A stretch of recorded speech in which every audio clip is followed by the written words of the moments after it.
We are in our last week of the book of Genesis. Boo-hoo. And you are in for a doozy of a redemption story tonight. We are going to cover from Genesis chapter 41 through Genesis chapter 50. We're going to cover 9 chapters of Genesis tonight. You are going to get your money's worth. Whatever you put in that offering plate, let me tell you, it is worth the price of admission. You are going to get 9 chapters. This is an amazing story. I personally have been really moved by this particular story. As I looked at my week this week, literally this time last week, sat in my office afterwards and I looked at my week and I said, where? I don't even see it. It doesn't even fit in the calendar anywhere, any time to do prep for this message. So I've been doing every nook and cranny. I've been kind of cramming it in, and it kind of came to a culmination last night. I went to Pastor Berg's funeral in the afternoon, which is a great funeral. It was an hour and a half long, but if you live to be 102, you get an hour and a half. And it was a beautiful service, really, really done well. And from there, we came home, changed clothes, and then we were on our way to go to my son Calvin. Some parents of that class, the 11th grade class, the junior class, they have, every year, they have once a big gathering for all the parents. We love to go meet all the families and that whole kind of deal. And it was out in Chanhassen. And Carol is a home health care nurse, so she thought I can do a 2-for-1 because there's kind of a call out for the nurses. They need one visit done out in Chanhassen. So we went to Chanhassen, and she went into the house. I'm sitting out in the car in front of a suburban house with the car running because it's cold, which I know is super creepy if you live in the suburbs. If you live in the city, we just call that Monday. But if you're in the suburbs, like, what's that guy's doing? I was thinking for sure someone here, a cop's going to come behind. But I'm out there, and last night, and I'm going through some of this again. I'm trying to figure out how we're going to get through 9 chapters, get all these. This is last night, so good morning. And trying to get this all figured out. And something hits me I've never seen before. And I go, no way. And it, to me, opens up this passage in a way I'd never seen before. And I was like, oh, it's right there, but I'd never seen it. I'm not going to tell you right now what that is. Because I got 9 chapters to get through it, and I need your attention. So you're going to just wait to see what this is. I'm going to hold off questions tonight. I'm going to take that time. I need it. I got 9 chapters to do. So if you want to talk about any questions, afterwards I'll hang out as long as necessary. Anything you want to talk about, happy to do it. Usually we have open Q&A, third service, but tonight we're going to need the time. The book of Genesis has taken us all the way through this fall, and we stopped for Christmas for a little while, and then we picked it up again here mid-January, late January. We've seen creation and looked at how God created the world, how God created people, and then we saw the fall of humanity in Genesis chapter 3. And how sin spreads. We see it spread right away in Genesis chapter 4, and it goes to Cain and Abel, and the two of them are now at odds with one another, and ends up that Cain kills Abel, and it's the first murder, of course, and it's also the first family major strife.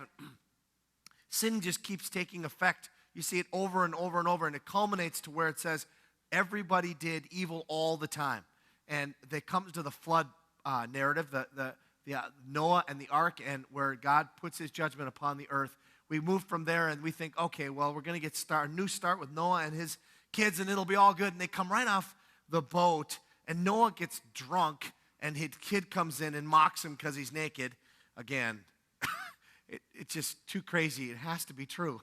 I mean, who would write this stuff? And we'll see that again today. It's just amazing things, details in the Bible that if I were trying to create a religion, I would never put these things in. And God is working in the midst of this, but these people are going nuts, and it just kind of goes that way. And all of a sudden, we get another bright spot. Oh, there's this guy. God just picks this guy. Abraham. And Abraham, we think, okay, now he's our guy. He's going to be the man of faith. He trusts God. This is all good. Everything's going good. And even Abraham has major flaws. Abraham pimps out his wife twice. He says, you know what, tell the king that you're my sister, so I don't want them to harm me. And he does that twice, and then he has a son. He actually has a couple sons, but the one that's the promise is going to go through is Isaac. And Isaac does the exact same thing with his wife, like father, like son. And you can see this whole kind of thing. He has 2 sons, Jacob and Esau, and the promise is going to go through Jacob. And Jacob is known as deceiver, and it's all messed up there. Jacob and his mom are into deceiving Esau and doing all these crazy things. They go off. They have this whole encounter with Laban, if you remember that. It's nuts. And he ends up getting 4 wives out of the deal, sister wives, and there's unbelievable conflict there. And they have 12 kids between the midst of them, and it's this unbelievably unhealthy, dysfunctional family. And so we saw last week, or a few weeks ago, we've kind of looked at the end of the book of Genesis, this whole part where Joseph comes on the scene. We've taken in 3 chunks. You're wondering why in the world, even today, we just don't take 3 chunks. But there's one big thing we got to talk about today, and it's a lot of passage, but it's beautiful to look at. Joseph, it starts off, there's 12 brothers, and Joseph is the favorite. His father even gets him a coat that says, he's my favorite, and the other ones can't stand him for it. And he even kind of is a little not, he's 17 years old, and so he's not very discreet about telling his brothers some of his dreams, literal dreams. He has dreams that they're going to bow down before him, and so he gets in trouble, and they decide, the brothers decide, let's kill him. And Reuben comes along and says, you know what? Let's not kill him, because I don't think that's a good idea. Let's just put him in a well, and he was going to come by and rescue him later. So they put him in a well, and then Judah comes along, and Judah is the guy who must have been like a Carlson School of Management guy, and he says, there's no money in this. Let's get some money out of the deal. And so he sees these traveling salesmen, these Ishmaelites, and he sells him to them for 20 shekels of silver, and so they get the price of a slave to them, and they sell their brother into slavery, deceive their father that he has been dead.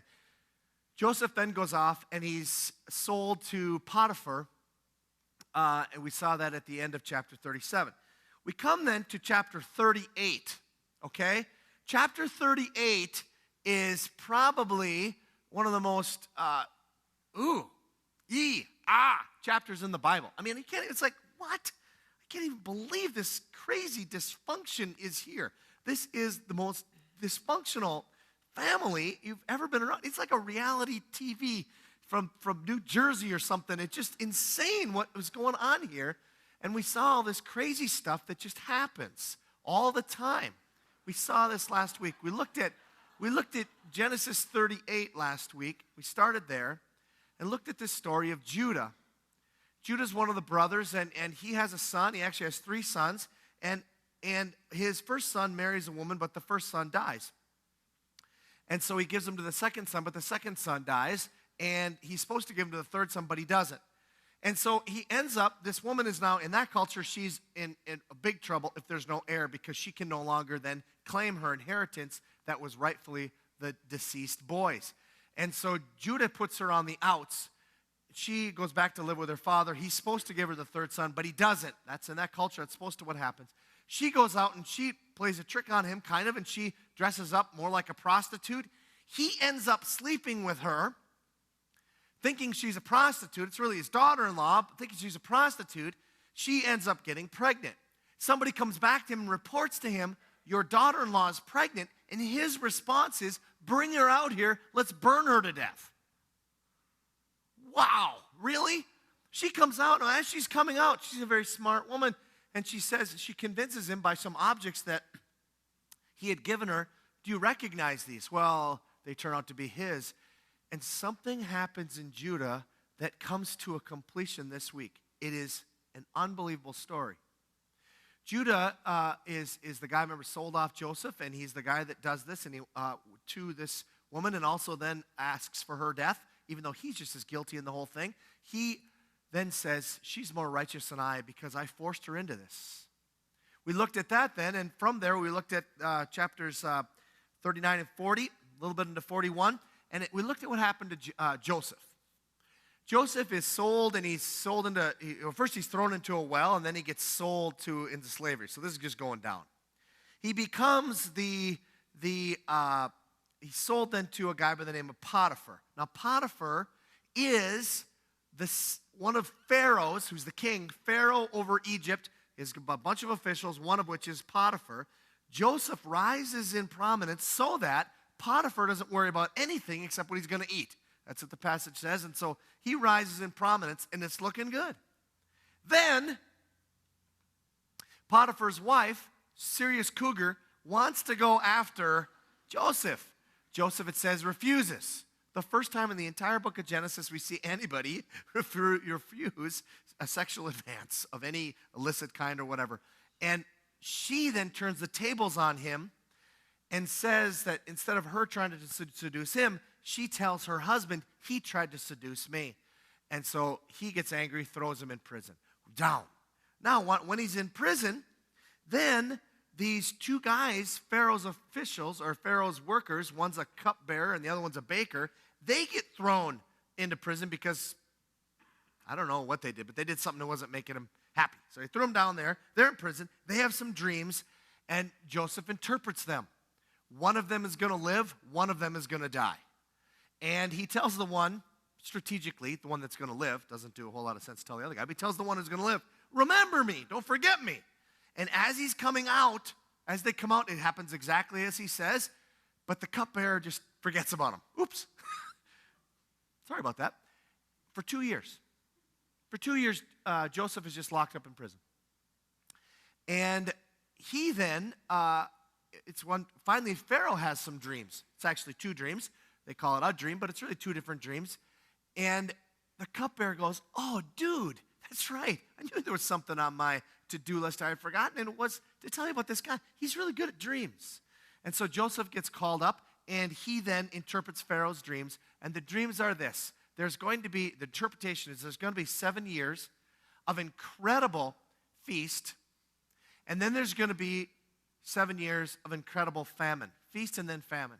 And you better get ready for it, Pharaoh. And that's where we left it last week. That's all kind of set up for what's going to happen this week. This week and our last week in the Joseph, part 3 of our 3 weeks in Joseph, and the end of Genesis is about this unbelievable redemption story of the dysfunctional family, the 12 sons of Israel, how this thing comes together, and it is flat out beautiful. So if you got a Bible with you, open it up to Genesis 41. We're going to move fast and furious. A couple chapters we're going to land on pretty heavy, but we're going to move through other ones very quickly. And I know that we'll skip your bet. Oh, you missed that part, the best part. I know. Got to do something. Blame the person in the suburb house who was, not letting me tap into their free Wi-Fi. You shouldn't do that, by the way, but I was. But that's a little creepy even more, so I'm making myself sound like a creepy pastor. But I realized that. And also, the storyline I could tell you about in about 5 minutes. But I am convinced the more I go through this, and especially what I observed this week and saw with the help of Bruce Waltke's commentary on Genesis, the details really matter here, really matter. So we're going to read some of it. It's going to be a lot of looking at passages. So if you came here to hear the Bible, you're going to get your money's worth, no doubt about it. So let's start out here. I'm going to do this in about, if you want to pull out your insert, you've probably never seen so many headings. We're going to do this in about 10 acts or 10 scenes or 10 parts and a little bit of background to get there. So let's start with the background. How does Joseph now rise up to be the guy to the guy? He's not going to be the guy, but he's going to be the guy to the guy. All right? Remember where we left him. Joseph was, at that time, he just told Pharaoh the dreams and what they mean. And he says, he's telling him, you should get a guy who can manage this. So during those 7 years of feast, he will just collect a whole bunch. And then the 7 years of famine, it's going to be bling bling because you're going to sell it like crazy. And so here's what happens. Verse 41. So Pharaoh said to Joseph, I hereby put you in charge of the whole land of Egypt. It's kind of like at Hope, we do the same thing. People come to us and say, oh man, you should have a blank ministry. You should have a fixing cars for people who need fixing cars. And I say, that's a great idea. You're in charge, right? Okay, so puts him in charge of the whole land of Egypt. Then Pharaoh took a signet ring from his finger and put it on Joseph's finger. He dressed him in robes of fine linen and put a gold chain around his neck.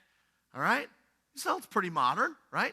Bling on his hands, bling around his necks. And look what happens next. He had him ride a chariot. So he's riding a chariot, second in command.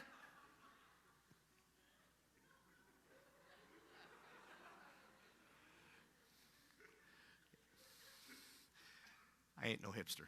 That's second in command. And men shouted before him, make way.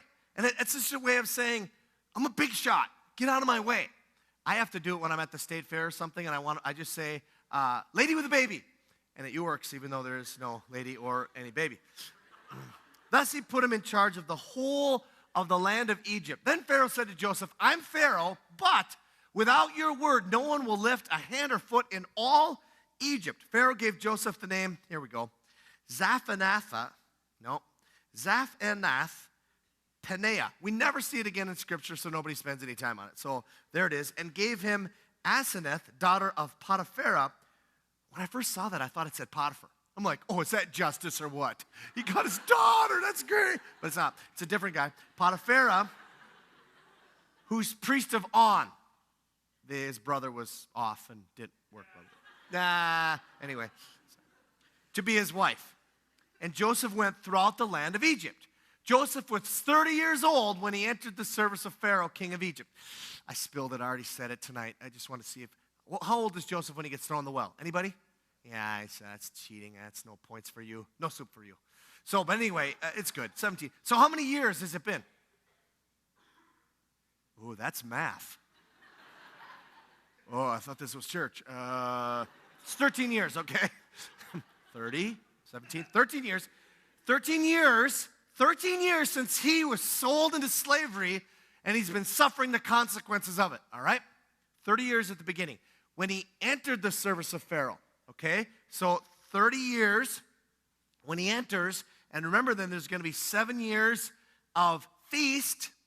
Then the famine's going to hit when our story really kicks in. We're going to find out way later that there's 2 years of it. So he's right around 39, or just say 40, somewhere in there, 39, 40 years old by the time this family reunion will take place. So it'll be 23 years that he has been separated from his family.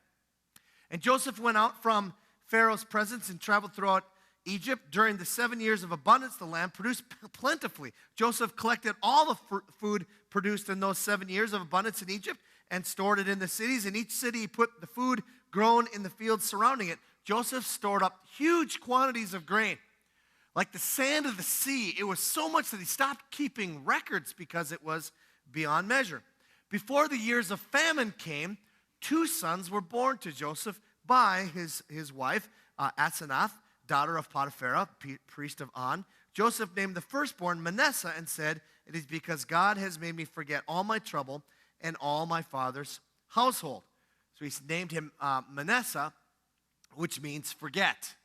Then the second son he named Ephraim and said, it is because God has made me fruitful, which means fruitful in the land of my suffering. So he gets 2 kids, Manasseh and Ephraim, however you want to say it.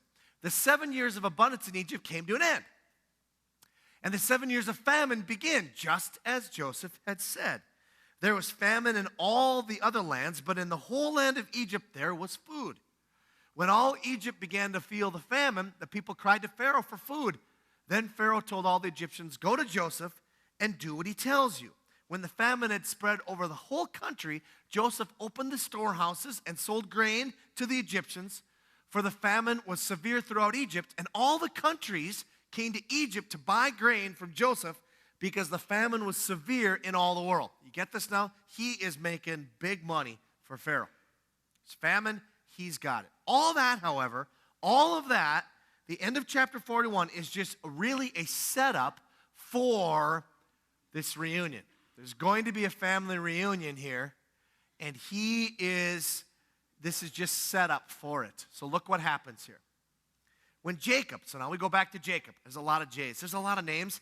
Sometimes I'll just say the wrong name. So if I do, just throw something at me, or just in your mind, remember which name I'm trying to say.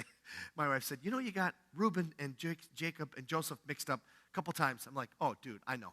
I always misspeak. So you could make a whole Film Fest video out of all my misspeaks. But Jacob learned that there was grain in Egypt. That's Joseph's father. He said to his sons, and I love this. It makes them sound like a bunch of bubbas, right? This totally does. Why do you just keep looking at each other? They're just sitting there watching, telling, man, I'm hungry. There's nothing to eat. We should maybe do something. And that's how it sounds. Why do you just stand there just looking at each other? I have heard that there's grain in Egypt. Go down there and buy some food for us so that we may live and not die. Then 10 of Joseph's brothers went down to buy grain from Egypt. 10. How many brothers are there? 12. I need 12. So we're missing one, right? Joseph's in Egypt. We're missing one. And it says here, but Jacob did not send Benjamin, Joseph's brother, with the others, because he was afraid that harm might come to him. So Israel's sons were among those who went to buy grain, for the famine was in the land of Canaan also. Now Joseph was the governor of the land, the one who sold grain to all its people. So when Joseph's brothers arrived, they bowed down to him with their faces to the ground. 10 of them. Remind you of something? Anybody? The dreams. Joseph has these dreams where his brothers are all going to bow down to him. How many brothers are going to bow down to him, though? 11, right? 11. I can't. I need another. Yeah, 11. How many are bowed down? 10. Something's not right. Jacob doesn't let his favorite. He still has favorites. If you don't believe that, read the parts of Genesis, especially when he's going to see his brother Esau, who he thinks Esau is going to destroy him, and he sets him up in rank of how he likes him. The other ones are just like speed bumps before they're going to get to Rachel and her 2 sons, Joseph and Benjamin. His favorite is Benjamin, the youngest. So that's what sets it up. Joseph sees his brothers. They bow down to him. Now what's going to happen? Now this is the start of what hit me outside the suburban house, Chanhassen. Why doesn't he just say, hey, it was me, you bunch of morons. You're the ones who did this to me, and look at me now. I'm a big shot, and you, you're hungry. Ha! Right?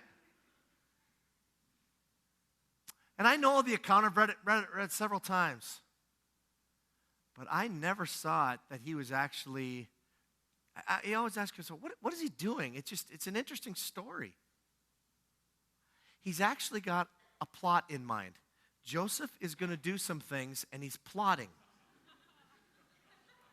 He's actually scheming for a purpose. And the purpose is, and this will blow your mind because it's 23 years now, the purpose is the redemption of his family. It's crazy. By the time we're done tonight, you will see that. Look what happens. Now, verses 7 and 8 here of chapter 42, verses 7 and 8 happen simultaneously. They're kind of weird if you don't see them that way. They both happen at the exact same time. So it says, as soon as Joseph saw his brothers, he recognized them, but he pretended to be a stranger and spoke harshly to them. Where do you come from, he asked. From the land of Canaan, they replied, to buy food. Okay? Now, 8 happens at the same time. It says, although Joseph recognized his brothers, they did not recognize him. Then he remembered his dreams about them. What's his dreams? That they will all bow before him. Are they all bowing before him? No. And he says to them, you are spies. You have come to see where our land is unprotected, or some of your versions say naked, where you could attack us. You're spies, which was a common thing that people did. They sent people forward to take a look at the land and find out where they were unprotected and they could attack them better. Now, this whole thing that's going to follow is completely a ruse. He's going to lead them straight. And it's interesting. He is definitely leading them down a path. Watch where he goes with it. No, my lord, they answer. Your servants have come to buy food. We are all sons of one man. Your servants are honest men, not spies. No, he said to them, you have come here to see where our land is unprotected. But they replied, and look, they offer this of their own free will here, okay? Your servants are 12 brothers, the sons of one man who lives in the land of Canaan. The youngest one is now with our father, and one is no more. So they don't recognize him. He pretends to be, he keeps himself in some Egyptian type thing, and they're not, 23 years have gone by. They don't recognize, keeps a distance from them, the whole thing, and he speaks harshly with them. And this is what's going on now. He is saying that there are 12 of them. Joseph said to them, "It is just as I told you. You are spies, and this is how you're going to be tested. As surely as Pharaoh lives, you will not leave this place unless your youngest brother comes here." You say there's another brother? I don't believe you. Of course he believes him. He knows him. It's his own brother, the one from his mother. There were 4 women. Rachel had 2 children, Joseph and Benjamin. He knows his brother, but he is taking them down a path of redemption. He says, as soon as he lives, you will not come back here, or you will not leave this place unless your younger brother comes here. Send one of your number to get your brother. The rest of you will be kept in prison so that your words may be tested to see if you are telling the truth. If you're not, then as surely as Pharaoh lives, you are spies, and fill in the blank, you're all going to die. And he put them all in custody for 3 days. Okay? Now just imagine those 3 days. These guys are totally dysfunctional, all right, to begin with. They don't like themselves. They don't like each other. They don't like anything. And they're in a prison. There's 10 of them. And they're arguing about this. Who's going to be the one that's going to stay? Who's going to be the one that's going to go? And Joseph is brilliant. He's got to be sharp. He's running all of Pharaoh's, all of Egypt. He's running all the affairs. He is brilliant. And look at how he comes back to them. He turns the tables on them. They've had this discussion for 3 days about what's going on. He comes back to him. He says this, on the 3rd day, Joseph said to them, "Do this and you will live, for I fear God. If you are honest men, let one of your brothers stay here in prison, while the rest of you go and take grain back for your starving households. But you must bring your youngest brother to me so that your words may be verified and that you do not die." This they proceeded to do. Then they said to each other, they say to one another, having this conversation, "Surely we're being punished because of our brother. We saw how distressed he was when he pleaded with us for his life." Now, there's something we never saw before. Here we see that when Joseph is being dragged and thrown into the cistern, into the well, he's pleading for his life. But we would not listen. That's why this distress came upon us. And Reuben says, and he's the one that says, "I didn't want to do, Doc, got it. I told you guys not to do this. Didn't you? I tell you not to sin against the boy. But you wouldn't listen. Now we must give an accounting for his blood." And they didn't realize that Joseph could understand them, since he was using an interpreter. Joseph speaks Hebrew or Aramaic or whatever they're speaking. He's standing right there. They're chattering away. He's using an interpreter, part of the ruse, and he hears this.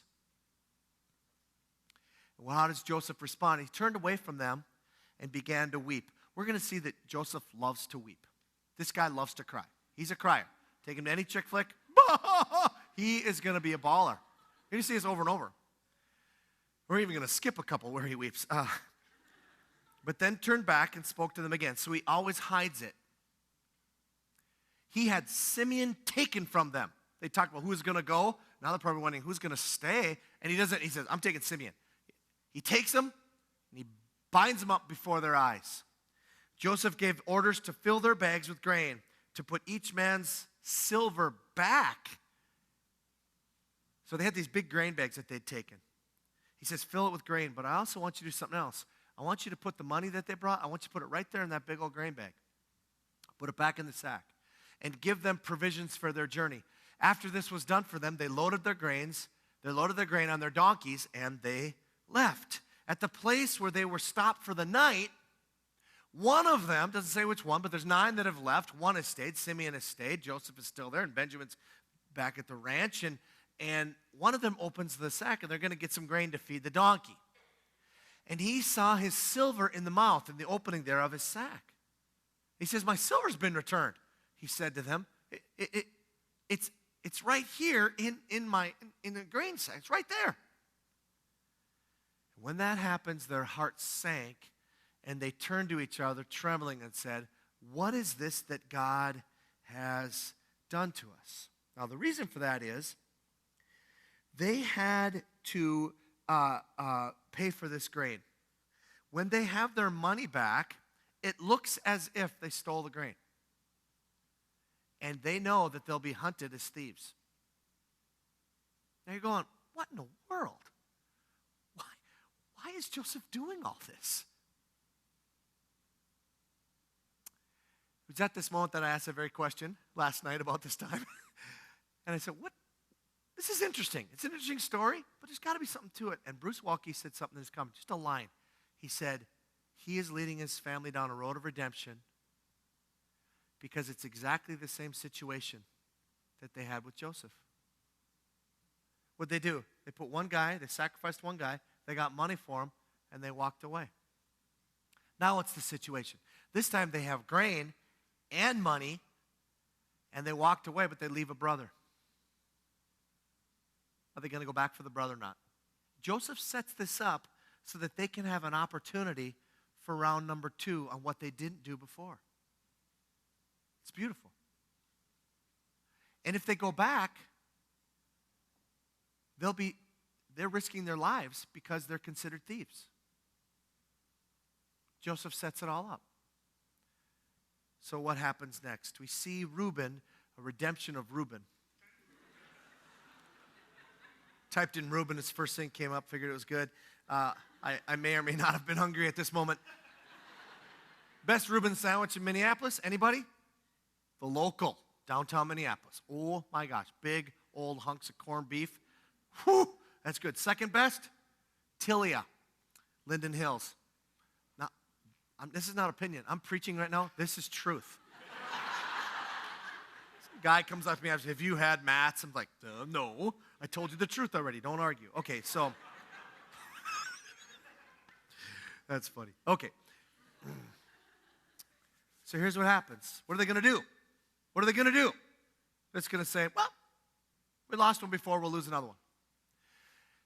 As they were emptying their sacks, they come back home. There in each man's sack was his pouch of silver. Not just the one guy, but all of them. When they and their father saw the money pouches, they were frightened. Their father Jacob said to them, You've deprived me of my children. Joseph is no more, and Simeon now is no more, because there's no way you're going back there, because you'll all be killed. And now you want to take Benjamin? So they fill him in on the story. We got to take Benjamin back, or he won't do us. Everything is against me, Jacob says. Then Reuben says, now, you got to understand, it's a start. Okay, these guys are really dysfunctional, so this is just a start, what he offers. It's a little creepy, but he says, you may put both of my sons to death if I do not bring him back to you. Great. That's just wonderful. I'll put my grandchildren to death if you don't do your... Yeah, okay, but it's a start, okay? So Reuben's saying, I'm going. That part we can get. Sometimes you just got to make the best of a bad situation, and Reuben ain't quite there yet. He's not quite cooked. So, but he's saying, I'm going back. Entrust him, entrust Benjamin to my care, and I will bring him back. But Jacob says, no way. My son will not go down there with you. His brother is dead, and he's the only one left. Ouch. Dad. Just saying, Dad. Okay? But Jacob's that way. He has favorites, man, and he's got issues, okay? But the brothers don't respond this time in incredible jealousy. If harm comes to him on the journey you are taking, you will bring my gray head down to the grave in sorrow. Jacob will not let them go. But there is a second trip. There's a second vacation down to Egypt. And what happens? What brings it on? The famine continues, and they run out of grain. It says now, this is chapter 43 now. Now the famine was still severe in the land, so when they had eaten all the grain they had brought from Egypt, their father said to them, go back and buy us a little more food. And Judah stands up. Judah. Ooh, Judah. Yeah, Judah. Judah said, he comes on, he's definitely going to be the leader of the gang here. And he says, Dad, the man warned us solemnly, you will not see my face again unless your brother is with you. The youngest, we've got to take Benjamin. If you will send our brother along with us, we will go down and buy food for you. But if you will not send him, we will not go down. Because the man said to us, you will not see my face again unless your brother is with you. So Jacob, Israel, asked, why did you bring this trouble on us by telling the man you had another brother. And they replied, the man questioned us closely about ourselves and our family. Question you closely? You just volunteered there. Anyway, they're still interesting family, all right? Is your father still living, he asked us. And he did ask these questions eventually, but not then. Do you have another brother? We simply answered his questions. How are we to know? Bring your brother down here. Then Judah said to Israel, his father, send the boy along with me. Now listen, this is Judah. Send the boy along with me, and we will go at once, so that we and you and our children will live and not die. I myself will guarantee his safety. You can hold me personally responsible for him. If I do not bring him back to you and set him here before you, I will bear the blame before you all my life. As it is, if we had not delayed, we could have gone and returned twice. You understand? If we could just stop this senseless argument, we get this job done, we could have went back and forth twice. They're going to go back. Yes, they're going to get more food. It is motivated by hungry tummy, but they're going to go back. They're going to redeem Simeon. And remember, they're viewed as thieves. So what happens when they come? Forgiveness and grace happens. So the men took the gifts and double the amount of silver. We see Jacob agrees to that. I'm skipping a little bit here, skipping down a few verses. Jacob okays it. He says, go, and they take some gifts, and they take double the amount of silver, and Benjamin also.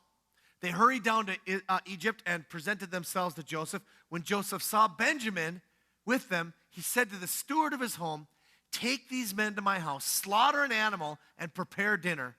They are to eat with me at noon. Okay?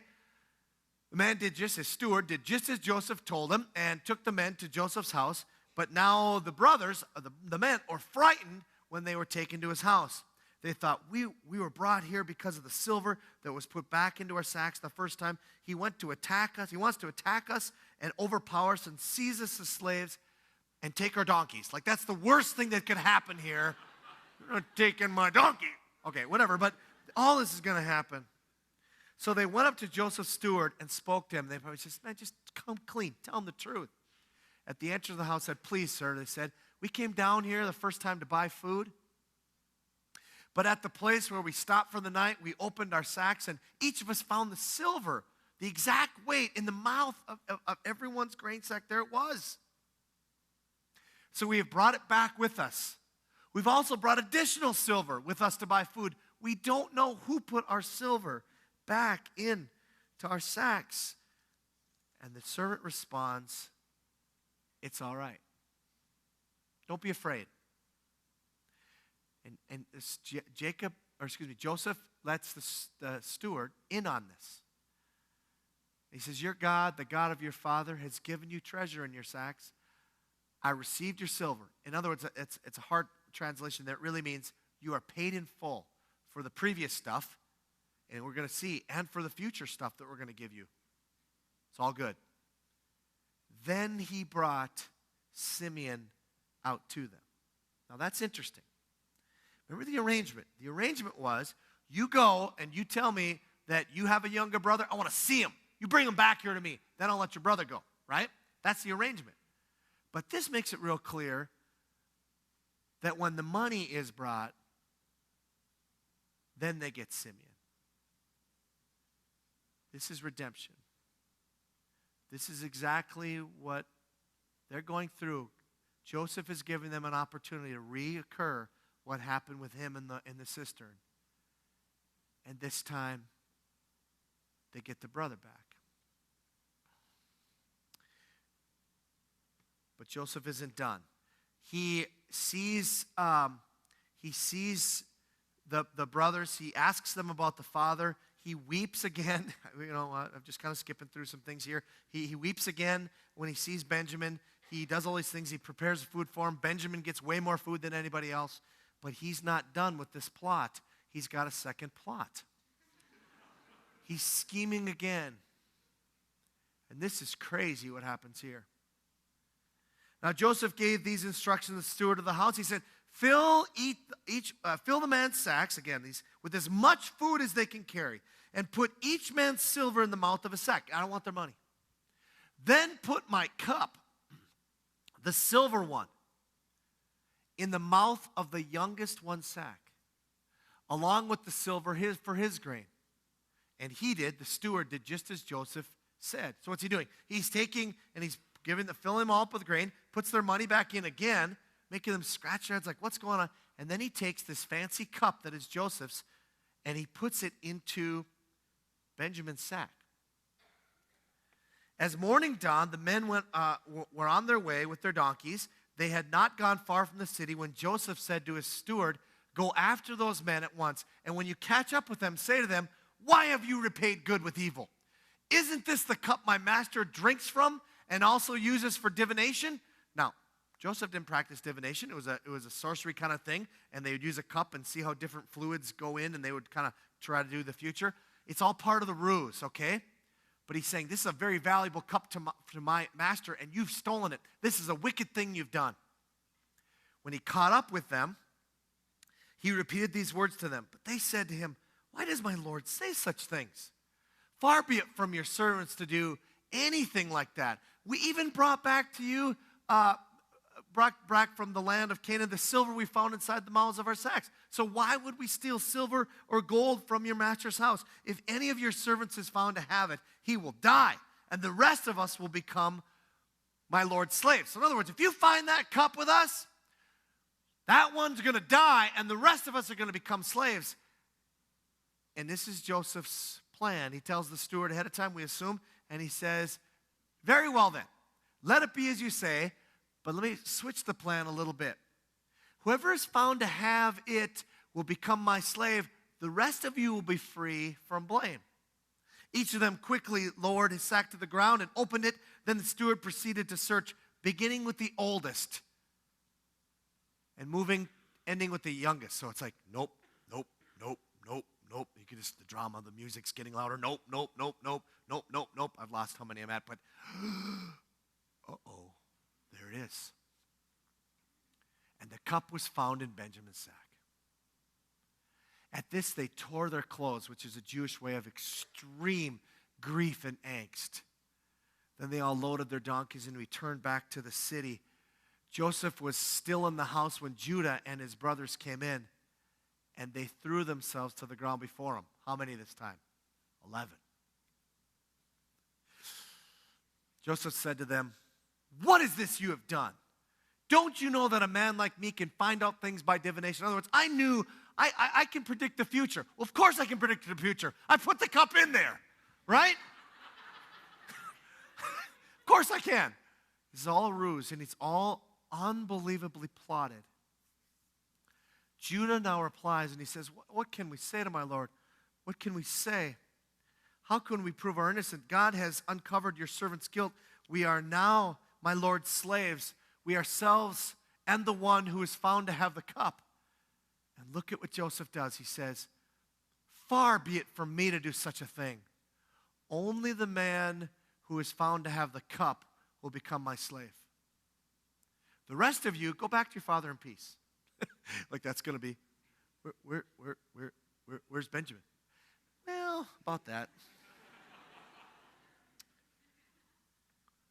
But you see what he changes the plan. They offer that they'll all be slaves. He says, oh, no. Just Benjamin. And now we're going to see what's going on here. Why does he do this? It is unbelievable. In 23 years, he's had the opportunity to ruse and to think about, and think about his brothers. He could have become unbelievably bitter in all the things that had happened to him. And when he sees them, all of that could have just come out. You did this. You took me away from the family. The reason I'm here and the way I'm away from all my loved ones is because of you all. And I hope you starve. That's what he could have said. Not only does he not do that, he sets up these plots. And this one is unbelievably beautiful, but because what we're going to see is the redemption of the brother that nobody likes. Nobody likes Judah. He's a money-grubbing, selfish plotter sexually immoral, judgmental, hypocritical, willing to burn people. This is Judah. That's not a good resume for a friend. Facebook, about me. I like to burn people. And what we're going to see here is unbelievably beautiful. And Joseph sets this up. In the longest speech in the book of Genesis is what's going to follow. And it's given by Judah. Then Judah went up to him and said, "Please, my lord, let your servant speak a word to my lord. Do not be angry with your servant, though you are equal to Pharaoh himself." My lord asked his servants, "Do you have a father or a brother?" And we answered, we have an aged father, and there's a young son born to him in his old age. His brother is dead, and he's the only one of his mother's sons left, and his father loves him." Do you hear what's happening here? Judah's pleading for Benjamin's life. Then you said to your servants, "Bring him down to me so I can see him for myself." And we said to my lord, "The boy cannot leave his father. If he leaves him, his father will die." But you told your servants, "Unless your youngest brother comes down with you, you will not see my face again." When we went back to your servant, my father, we told him what my lord had said. Then our father said, "Go back and buy a little more food." But we said, "We cannot go down. Only if our youngest brother is with us will we go. We cannot see the man's face unless our youngest brother is with us." Your servant, my father, said to us, "You know that my wife bore me 2 sons. One of them went away from me, and I said, 'He has surely been torn to pieces.' And I have not seen him since. If you take this one from me too, and harm comes to him, you will bring my gray head down to the grave in misery. So now, if the boy is not with us when I go back to your servant my father, and if my father, whose life is closely bound up with the boy's life, sees that the boy isn't there, he will die. Your servants will bring the gray head of our father down to the grave in sorrow." Your servant, he's talking about himself, guaranteed the boy's safety to my father. I said, "If I do not bring him back to you, I will bear the blame before you, my father, all my life." Holy cow, we're seeing Judah take huge responsibility for stuff. Now we're going to see something that has never happened in the book of Genesis, in recorded history up to this time. "Now then, please let your servant remain here as my Lord's slave in place of the boy. And let the boy return with his brothers. Say, I'll give my life for him. How can I go back to my father if the boy is not with me?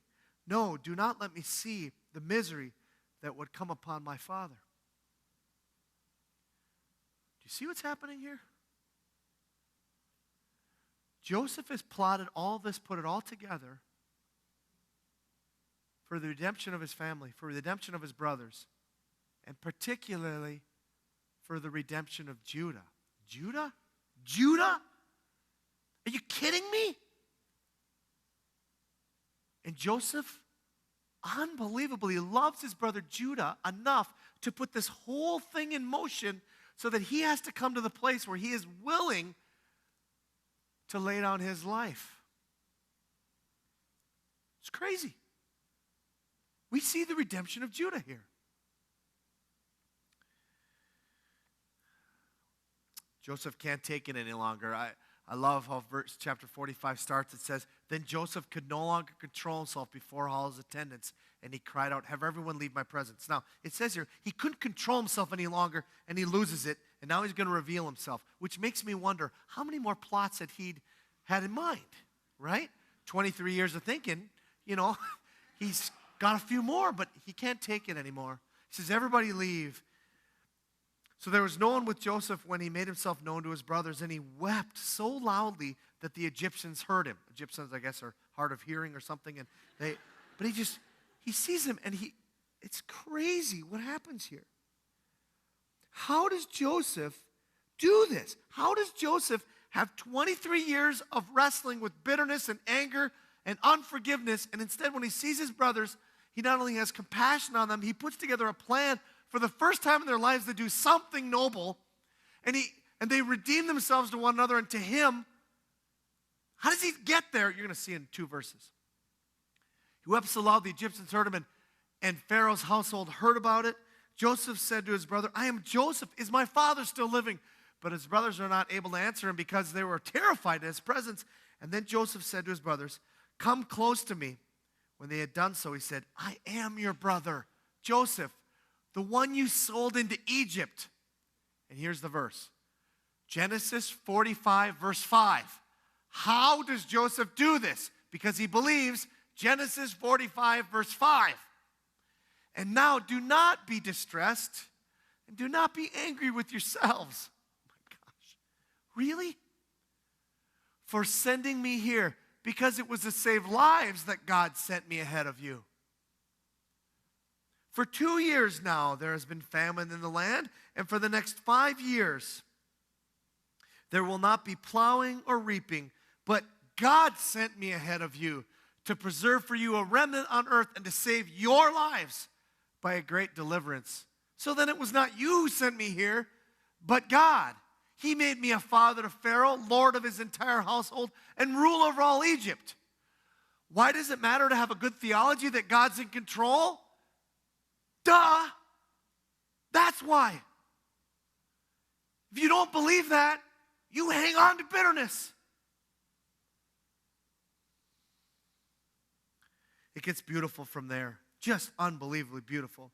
As these brothers are starting to become reunited, and you see, again, it says, I'm skipping here from chapter 45 all the way to 46, the end of beginning of chapter 46. The brothers are united. There's all kinds of weeping going on, mostly by Joseph. Pharaoh finds out about this. He tells the family that they can have a certain area to graze their cattle on, all this kind of deal. And father and son are going to be reunited. I know Joe's so older than that, but it's a cute picture. So they're going to get reunited. And on his way, Israel set out with all that was his, because Pharaoh had sent these big carts, and they could take everything and come into the land there. And when he reached Beersheba, he offered sacrifice to the God of his father Isaac, and God spoke to Israel in a vision at night and said, Jacob, Jacob. And he said, here I am. He says, I am God, the God of your father. Do not be afraid to go to Egypt, for I will make you into a great nation there. I will go down to Egypt with you, and I will surely bring you back again. And Joseph's own hand will close your eyes. You're going to see your son again. In fact, he's going to be at your deathbed. That's the promise. And don't be afraid to go down to Egypt. You're going to become a great nation there. So if you skip down to verse 20 in that same chapter, they get Goshen. All those kind of things happen. Jacob sent Judah ahead of him to Joseph to get directions to Goshen. When they arrived in the region of Goshen, Joseph had his chariot made ready and went to Goshen to meet his father Israel. As soon as Joseph appeared before him, he threw his arms around his father and wept for a long time. You see what I'm saying? It's kind of, but there's this guy. And he just weeps to be with his dad. And then Israel says to Joseph, now I'm ready to die. Probably not the nicest words at the beginning of seeing somebody you haven't seen in a long time. Man, don't you Egyptians bathe? No. It's basically saying, I could die right now and be completely satisfied since I have seen for myself that you are still alive. This unbelievably dysfunctional family has amazing healing. Father, son, sons to each other. It's crazy, the redemption story. Now, it goes on, as it closes out, we'll skip ahead to chapter 48. And basically what happens in between there is the famine continues, and Joseph makes Pharaoh very rich. People keep buying all kinds of things. And we get to chapter 48, and Jacob is going to now adopt the 2 boys that Joseph has. Sometime later, Joseph was told, your father is ill. So he took his 2 sons, Manasseh and Ephraim, along with him. Then Jacob was told, your son Joseph has come to you. Israel rallied his strength and sat up on the bed. Jacob said to Joseph, God Almighty appeared to me at Luz in the land of Canaan. And there he blessed me and said to me, I'm going to make you fruitful and will increase your numbers. I'll make you a community of peoples, and I will give you this land as an everlasting possession to your descendants after you. Now then, your 2 sons born to you in Egypt before I came to you, here will be reckoned as mine. Ephraim and Manasseh will be mine, just as Reuben and Simeon are mine. They're going to become mine. This is kind of right towards the end of his life. He's saying these things. He said, I'm taking them. They're going to be just considered equal share of the partnership of the nation of Israel, which is going to happen as you all. And then Jacob, on his deathbed, he blesses the 12 brothers. I'm only going to cover 3 of them. I commend the whole chapter 49 to you. I'm just going to look at 3 of them and where the 3 we followed, Reuben, Judah, and Joseph. You can read about all 12 if you want to, but Reuben, start with him. You are my firstborn, my might, the first sign of my strength, excelling in honor, excelling in power. And Reuben's going, this is good. Turbulent as the waters, you will no longer excel, for you went up into your father's bed, onto my couch, and defiled it. Oh yeah, there is that, isn't there? Yeah. Judah, unbelievable redemption story. Look at what happens to Judah. He's probably the brother that no one wanted to be with. And through this whole process, he's the one willing to lay down his life for his brother Benjamin. It says, Judah, your brothers will praise you. Your hand will be on the neck of your enemies. Your father's sons will bow down to you. Judah is going to become the number one in the family. The scepter, verse 10, the scepter will not depart from Judah, nor the ruler's staff from between his feet, until he comes to whom it belongs, and the obedience of the nations is his. It's an amazing prophecy talking about what's going to happen through Judah's line. Who's going to come? King David, Solomon, the kings of Israel, and ultimately, Jesus Christ is going to come through Judah. Oh, it's beautiful. Joseph.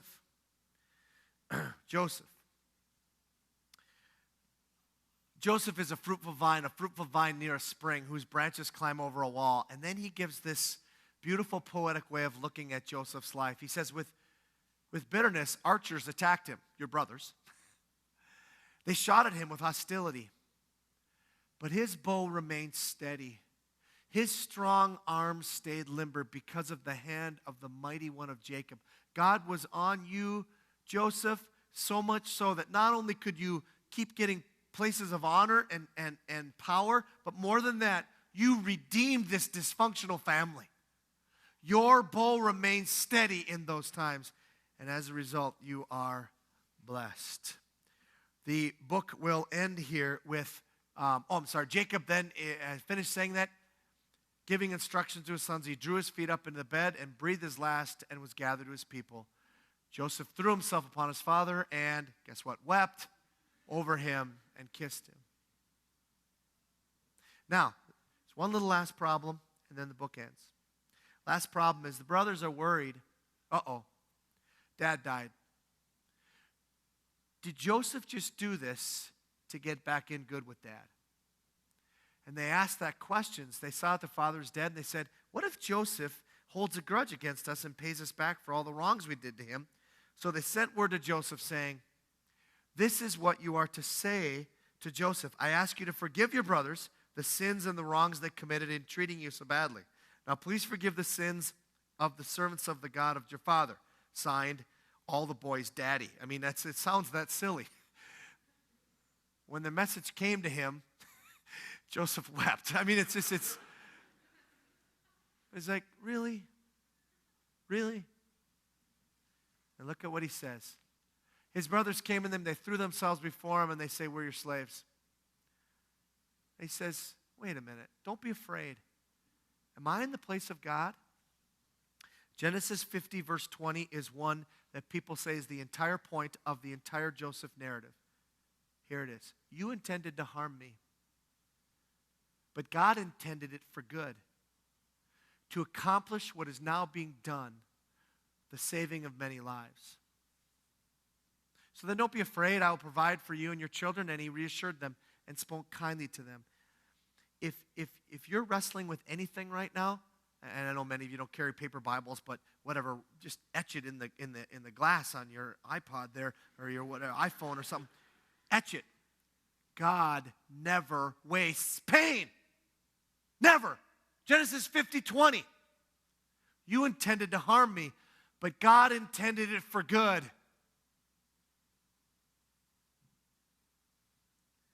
And it goes on. It says Joseph stayed there. He lives 110 years. He gets to see his great grandchildren from Ephraim's side, and his great grandchildren. I think I got that right, on Manasseh's side. And then Joseph says to his brothers, I'm about to die, but God will surely come. This is the relatives or the brothers that are there, and take you up out of this place. Remember, they're not in the promised land yet. They're in Egypt. The book of Genesis ends. They don't get to the promised land. To the land he promised on oath to Abraham, Isaac, and Jacob, our father. And Joseph made the sons of Israel, swear an oath to him, saying, God will surely come to your aid, and then you must carry my bones up from this place. So Joseph died at the age of 110, and after they embalmed him, he was placed in a coffin in Egypt. End of the book of Genesis. That's it. He dies, and they're in Egypt, not yet fulfilled with what's going to happen. Now, let's just briefly hit on a couple themes here. Themes that are developed further in the Bible, and they really are amazing. I want to hit two. One is the theme of redemption, and the other one is God's sovereignty. Redemption and God's sovereignty. Okay, first thing is redemption. Redemption doesn't mean forgiveness alone. It does mean forgiveness, but it means more than that. It means actually buying them back. It means bringing the relationship back where you are bought at a price, perhaps the price of the person. In this case, it was Joseph. He paid the price of all the anger and all the things he coulda, woulda, shoulda said to him. If you why you, I give you the what fors, right? He holds back on that, and instead, he gives to them this gift so that they can go through a process of being redeemed, of the problems and the situations and the sins they did to him. Crazy.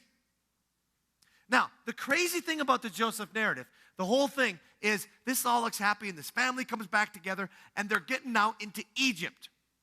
And it says they're going to be fruitful and multiply, and they are. And if you flip one page over to the book of Exodus, you'll see that they start to multiply like crazy. And generations go by and they start to become so numerous that it says a new Pharaoh came into town that knew not about Joseph and was very frightful of all these Israelites and decides to put them in prison, or into slavery. For how long? For 400 years.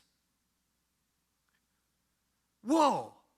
So the redemption story that is the narrative of Joseph and his brothers actually is just a microcosm of something that's going to happen on a much bigger scale, and it's the people of Israel when they're enslaved for 400 years by the Egyptians. And by the time you get to Exodus chapter 6, God speaks to Charlton Heston and says, say to the Israelites, I'm the Lord, and I will bring you out from under the yoke of the Egyptians. I will free you from being slaves to them, and I will redeem you with an outstretched arm and with mighty acts of judgment.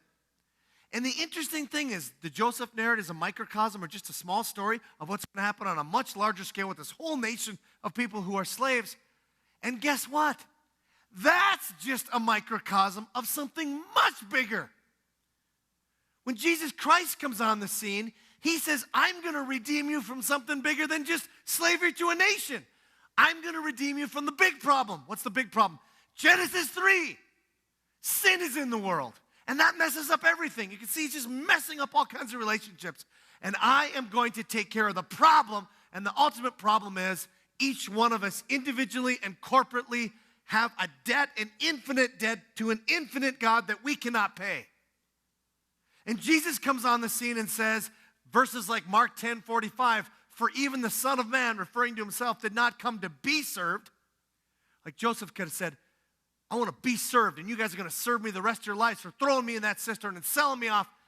God could have come down here and said, you all are sinners, and you owe me some serious time. Doesn't do that. Did not come to be served, but to serve, and to do what?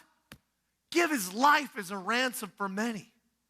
Christ goes to the cross being the second person of the Trinity and infinite because he's God, and he can take the wrath that you and I deserve. You and I have been redeemed. When Paul talks about this, In Galatians chapter 4, he says this, when the time had fully come, God sent his son. Let that land with you for a second. Joseph, 23 years. Are you kidding me? 23 years? My life is a mess. 23 years. Right. Israel, 400 years. Are you kidding me? 400 years? All the way from Genesis 3, all the way thousands of years until Jesus. And what does Paul say? When the time was exactly right. When the time had fully come, God sent his son. How do we know it was right? Because it was December 25th, 0. We knew it was the right day. Born of a woman, born under law, to redeem those under law. Who's under law? You and me. We're being condemned by the law of God all the time because we don't match up to it. And it says we are to redeem us, to buy us back, that we might receive the full rights of sons. Don't get caught up in the gender thing here. The son in the Old Testament got the inheritance, okay? Wives had to marry into that. Forget about that just for a second, but land on you are sons and daughters, but you get full inheritance, okay? Because you are sons, God sent the Spirit of his Son into our hearts, the Spirit who calls out Abba, which means daddy, which means reconciliation with your father. Father. So you're no longer a slave, but a son. And since you're a son, God's made you an heir. Jesus does the same thing Joseph does in a beautiful, beautiful way and provides a way for redemption. And the way is the way of the cross for anyone who will go through the same process Joseph did and say, Lord, I lay down my life. I lay down my sin. I want you as my Savior. I want you as my Lord. Boom, and you get it. Just like that. No other strings attached. Come to Jesus. Second thing, and we'll close with this, the sovereignty of God. Sovereignty of God. I know there's a lot of issues with the sovereignty of God, especially when you start thinking about bad things happening. In fact, in the Bible, it only really deals with the sovereignty of God when bad things are happening. That's a whole sermon in itself. Needless to say, I want to say this. The reason you hang on to the sovereignty of God is because in times of trouble, you have someone to cry out to who can actually do something about your troubles. The Bible just says throughout beginning to end that God's in control. Proverbs 16:9, in their hearts, humans plan their course, but the Lord establishes their steps. Or Proverbs 21:1, the king's heart is in the hand of the Lord. He directs it like a water course, wherever he pleases. When you come to Jesus in the New Testament, he's talking about this, and people are worried about things and freaking out. And Jesus says this, are not 2 sparrows sold for a penny? Yet not one of them will fall to the ground apart from the will of your Father. So you can go to the market and you can buy 2 sparrows for a penny. And he says, guess what? None of those died. None of those fell to the ground apart from God being involved. And even the very hairs of your head are outnumbered. So don't be afraid. You are worth more than many sparrows. You are worth many pennies. I don't know. But you are worth a lot to God. And he is in control. So don't worry, it says. That's how you don't worry. That's how you don't become bitter. You trust that God absolutely knows what he's doing, and even though I don't see it. Joseph never saw it at the beginning, and then he sees it at the end. You may not see it for many years, but you will see it. When we get to Romans, Apostle Paul teaches on this, and he does it. Pastor Cora read about this in the beginning, where he said, this is in the context of extreme suffering.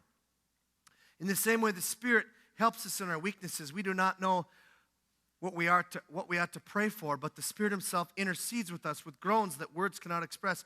And he who searches our hearts knows the mind of the Spirit, because the Spirit intercedes for the saints in accordance with God's will. And then verse 28, which is never overquoted.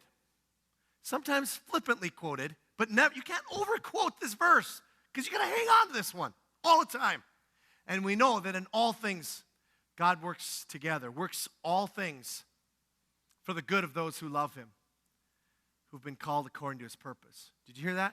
And we know that in what? All things, God works for the good of those who love him.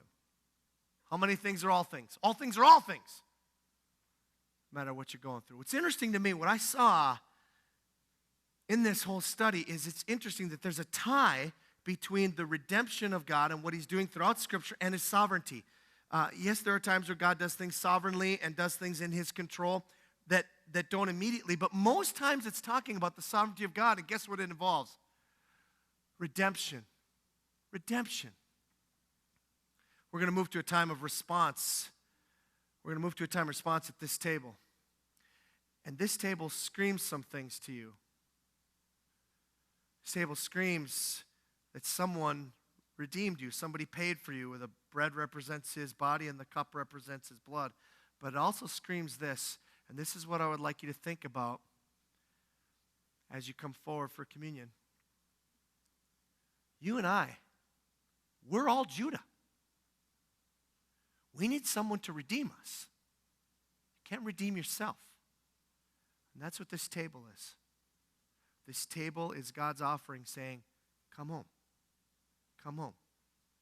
Be redeemed. Let's close in prayer. God, as we move now to a time